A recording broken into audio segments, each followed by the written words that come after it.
Turning 16 was the day my world shattered, then began to rebuild.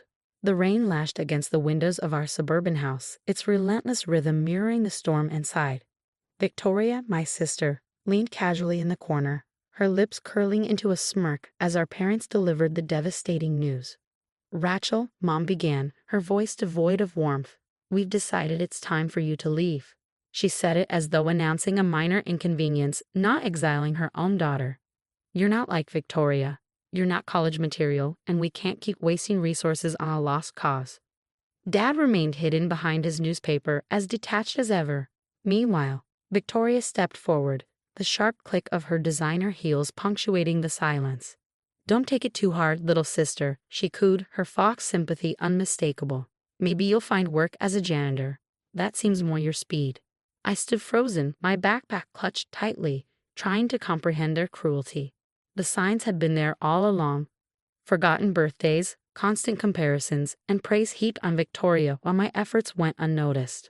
But this was beyond anything I had imagined. Victoria had always been their golden child, their prodigy. While she enjoyed private tutoring and elite dance classes, I scraped by, funding my own school supplies with part-time jobs. Even when I earned a B average despite the odds, the only response was, "Why can't you be more like your sister?" "You have until tonight to pack," Mom added coldly. "And don't take anything we bought. Those are family assets." I laughed bitterly. "That won't be an issue. I've bought everything I own since I was 12. Victoria rolled her eyes. "Always the victim, Rachel. This is why you'll never amount to anything." That night, packing my few belongings into a battered duffel bag, I vowed to prove them wrong. Not just wrong, I would succeed so spectacularly that their betrayal would haunt them forever. What they didn't know was that I'd spent the past year secretly learning to code. Every dollar I earned working at the cafe went toward online courses. My high school computer science teacher, Mrs. Chen, had seen my potential and quietly mentored me. While Victoria flaunted her Princeton acceptance, I was building a future they couldn't imagine. Instead of wandering the streets as my family probably hoped, I showed up on Mrs. Chen's doorstep. "Rachel," she exclaimed, pulling me into a warm hug.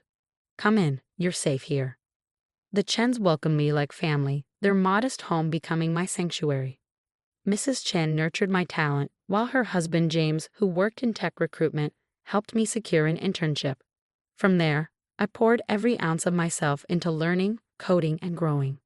By 18, I launched my first successful app, an educational platform for underprivileged students. Its impact caught the attention of TechFusion's CEO, Marcus Chen, no relation to Mrs. Chen, who offered me a role on their development team. By 26, I had become one of TechFusion's youngest executive vice presidents, managing billion-dollar projects. My achievements were public, but my name, legally changed to Rachel Chen, ensured my family remained unaware of my success. Meanwhile, Victoria followed the predictable path: law school, a prestigious firm, and a marriage to Bradley Thompson, a lawyer from old money. Mom and Dad filled their social media with her picture-perfect life, blissfully ignorant of mine. Then fate intervened. One routine day at work, my assistant buzzed in. "Ms. Chen, the representatives for the merger meeting are here. They're from Thompson, Williams and Associates." My heart skipped a beat. Victoria's firm. "Send them in," I said, adjusting my designer suit and settling into my office chair.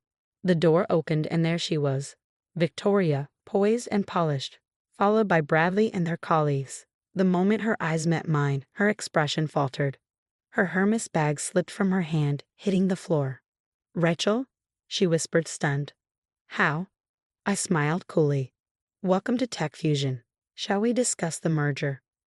Victoria's composure crumbled as realization dawned. Her nothing of a sister sat in a corner office towering over the city, commanding a power she never dreamed I could hold. "This can't be real," she stammered. You're not supposed to be here." I leaned back, the weight of my triumph speaking louder than words. "Well, Victoria, I'm here. So shall we begin?" Bradley cleared his throat, attempting professionalism. "Ms. Chen, we weren't aware of your connection to Victoria." I let the moment linger, savoring the sweet taste of vindication. "No, I'm sure you weren't aware," I replied, my voice calm and sharp. Just like you probably didn't realize your firm's future rests entirely on my recommendation regarding this merger." Victoria's face, already pale, turned ghostly white. The weight of my words settled on her like an avalanche. 10 years ago, she had laughed as our parents cast me out. Now the life she built on superiority and control was dangling by a thread, and I held the scissors. The meeting that followed was one of the most satisfying moments of my life. Watching Victoria squirm under the weight of her crumbling facade felt like justice, but this was just the beginning. She had no idea what was coming next, and neither did our parents. Revenge, like success, is best served with careful planning and perfect timing. As Victoria and her team left my office, I saw the cracks forming in her once impenetrable confidence. Everything she thought she knew about herself, her power, her superiority, was unraveling in real time. This was just part one of a decade-long plan. The real blow was yet to come. News of the meeting spread quickly through her circles. Within days, whispers of my identity replaced the reverent mentions of her accomplishments. Rachel Chen, the tech genius, the prodigy on magazine covers, the self-made millionaire, was no longer just a name in the tech world. To Victoria, I was the sister she had dismissed and discarded. My phone buzzed relentlessly with calls and messages from her. 17 missed calls in a single day. Each one was a small victory, a stark reminder of the countless times my family had ignored me. "Ms. Chen," my assistant Sarah's voice came through the intercom. "Your sister is in the lobby again. She's insisting on seeing you."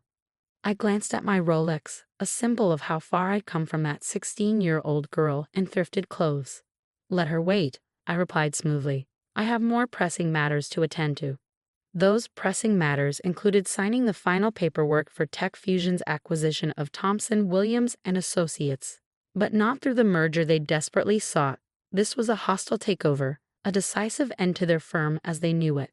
An hour later, Victoria burst into my office. Her once flawless appearance was in shambles.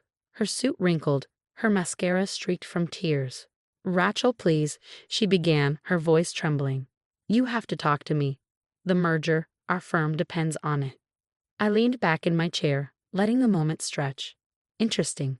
Now you need something from me. Quite the change from 10 years ago, isn't it?" "I was young," she protested weakly, desperation etched into her features. "We all were." I didn't understand. "Didn't understand what?" I interrupted, my tone icy. "That treating your own sister like garbage might come back to haunt you. That the person you threw away might actually amount to something." She sank into the chair opposite me, the weight of her guilt pulling her down. "What do you want, Rachel? An apology? Money? Just tell me." I laughed, a sound as bitter as it was triumphant. "Money? Victoria, I make more in a month than you do in a year. And as for an apology," I rose from my chair and walked to the floor-to-ceiling windows overlooking the city. "It's far too late for that." "Mom and Dad want to see you," she whispered. "They're devastated they didn't know about your success." "Devastated they missed out on the money, you mean?" I replied, not bothering to mask my disdain. "Tell me, did they ever look for me after throwing me out? Did any of you?" Her silence was answer enough. "Mrs. Chen looked for me," I continued, my voice steady with resolve. "She and her husband gave me a home, believed in me, and supported my dreams. They're my real family." Victoria's eyes widened in realization. He changed your name to Chen." "I did," I said simply. "The moment I turned 18. I wanted nothing to do with a name that brought me nothing but pain." Just then, my phone buzzed. A message from Marcus Chen, Tech Fusion's CEO. "Acquisition approved by the board. Proceed as planned." I turned back to Victoria, my expression unreadable. "You'll be getting some interesting news about your firm soon. I suggest you update your resume." Her panic was palpable. "What do you mean?" I savored the moment before delivering the blow. "Tech Fusion isn't merging with Thomson, Williams and Associates," I said, each word deliberate.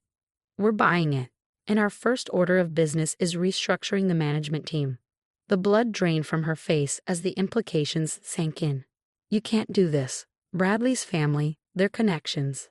I laughed outright this time.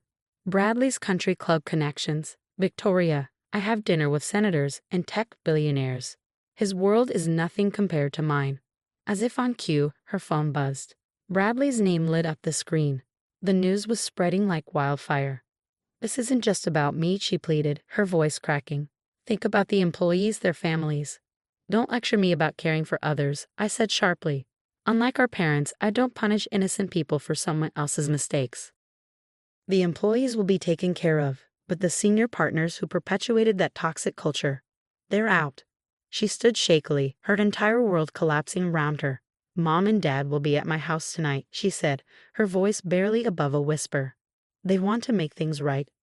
I paused, considering her words. Seeing them grovel might be amusing, but I had a better idea. Tell them to come to the Capitol tomorrow night at 8. I'll reserve a private room. After she left, I called Mrs. Chin. They took the bait, I said, satisfaction evident in my tone. Are you sure about this, Rachel? She asked gently. Revenge can feel hollow in the end. This isn't just revenge, I assured her. This is justice. And tomorrow, they'll finally understand what that means. The next evening, I sat in the Capitol's most exclusive dining room, the pinnacle of luxury. When my family arrived, their expressions were a mix of awe and discomfort. The daughter they discarded now commanded a world they could only dream of entering. Rachel, Mom began, stepping forward as if to hug me. I didn't move. Please, I said coldly, gesturing to the table. Sit. Dad cleared his throat, clearly out of his depth. We've been doing a lot of thinking, Princess. Don't, I interrupted. You lost the right to call me that the day you threw me out. Mom's eyes filled with tears, perfectly timed as always. We made a mistake, she sobbed. We were so wrong about you. The waiter approached, presenting a bottle of wine worth more than their monthly mortgage payment. I gestured for it to be poured, the sound of the cork popping slicing through the tense air. Yes, you were wrong, I said, my tone calm but unyielding. But that's not why I agreed to this dinner. Victoria shifted in her seat, her confidence unraveling. Rachel, about the firm. The acquisition is final, I replied sharply. And again, that's not why we're here. From my briefcase, I withdrew 3 folders and slid one to each of them. Open them. The silence thickened as they complied. Inside each folder were meticulously documented records, a timeline of their cruelty, from forgotten birthdays to scathing remarks, juxtaposed with financial statements, property deeds, and investment portfolios, all of it theirs. How did you get this? Dad's voice faltered as his eyes darted over the damning contents. While you were busy boasting about Victoria's mediocre achievements, I began leaning back in my chair. I was busy acquiring every debt you owed. Your mortgage, car loans, Victoria's student loans, even Dad's failing business liabilities. I own it all. Every penny you owe is now mine. The shock was palpable. Mom's hands trembled as she clutched the folder, her perfectly manicured nails denting the expensive paper. Now, I said, taking a measured sip of the wine, we're going to discuss terms. The private dining room fell into an uneasy silence. For once, they were at a loss for words. Dad, the man who once dismissed me with a sneer, finally spoke, his voice barely audible. What do you want? What I want, I said, leaning forward, is for you to understand what you threw away 10 years ago. Not just a daughter, but someone who could have been your greatest ally. Mom dabbed at her tears, her designer mascara smudging in streaks. We can be a family again, she whispered, her voice breaking. Please, Rachel, we'll do anything. Anything. I raised an eyebrow, pulling out another set of papers. Then sign this. Victoria, ever the lawyer, grabbed the document first. Her face paled as she read it. This is everything. The house, Dad's business, my trust fund. Precisely, I said coolly. Sign it all over to me and I'll erase your debts. Refuse and tomorrow I'll foreclose on everything. You can't do this, Dad protested, his voice tinged with desperation. We'll be ruined. Ruined, I echoed, a cold laugh escaping my lips. Let me tell you about ruined. Ruined is being 16 and sleeping in a park because your family threw you out. Ruined is working 3 jobs just to afford a meal. Ruined is watching the sister who mocked you post about her perfect life while you fight to survive. Victoria's anger flared. You're better than this, Rachel. You've already won. You're wealthy, powerful. Why stoop to our level? This isn't about stooping, I said, my voice steady. This is about justice. Consequences. From my phone, I played a recording. Their voices from a decade ago filled the room, cutting through their veneer of remorse. Sneers, Dismissive laughter, cruel words predicting my failure. Mom covered her mouth as if to block out the sound of her own venom. I kept this, I said quietly, pausing the recording. Every time I felt like giving up, it reminded me what I was working for. Not just success. This moment. Dad's hands trembled as he picked up the pen and signed the papers. Mom followed, her tears falling freely. Victoria hesitated, her pride warring with her fear, but eventually she signed as well. "It's done," I said, collecting the documents. "The apartment keys are with the maitre d'. You have until tomorrow to move your essentials. Everything else will be sold." As they stood to leave, I delivered my final blow. 10 years ago, you told me I'd never amount to anything. You were wrong. I became everything you said I couldn't, not because of you, but in spite of you.